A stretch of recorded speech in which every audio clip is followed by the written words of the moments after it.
E o secretário de Estado dos Estados Unidos, Antony Blinken, já chegou ao México, onde ele vai se reunir com autoridades mexicanas para discutir a imigração ilegal.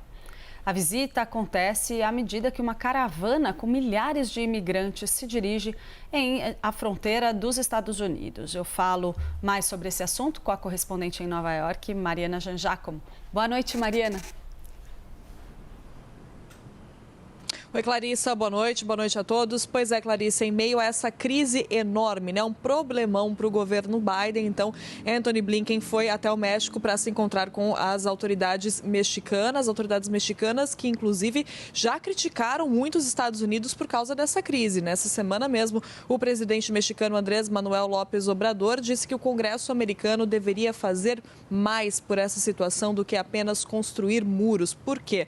Porque é importante a gente lembrar que Biden não conseguiu passar o dinheiro, o orçamento que ele queria para lidar com essa crise, né? Ele sofreu ali com o bloqueio dos republicanos no Congresso, os republicanos que discordam da forma como o Biden tem planejado esse orçamento, tanto que até agora os Estados Unidos não conseguiram aprovar um orçamento a longo prazo. Então agora é uma reunião para discutir essa crise e os Estados Unidos vão tentar fazer com que o México tome algumas medidas para conter esse fluxo de imigrantes. Então, entre as medidas que a Casa Branca quer que o México tome, estão, por exemplo, mandar esses migrantes para mais cidades ao sul do México e também aumentar a patrulha ali na fronteira. Isso porque o número de pessoas realmente aumentou muito no último ano, aumentou muito desde que aquela antiga política, o Título 42, a política que começou como uma política de saúde pública da época da Covid, que permitia que as autoridades de fronteira expulsassem imediatamente os imigrantes. Desde que essa medida deixou de valer, aumentou muito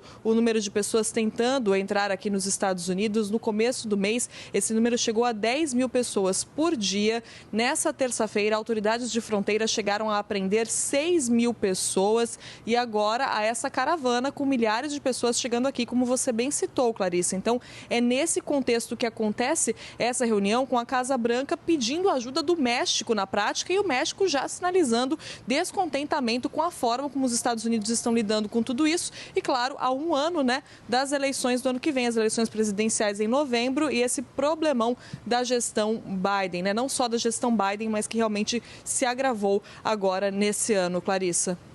Obrigada, Mariana. Boa noite para você.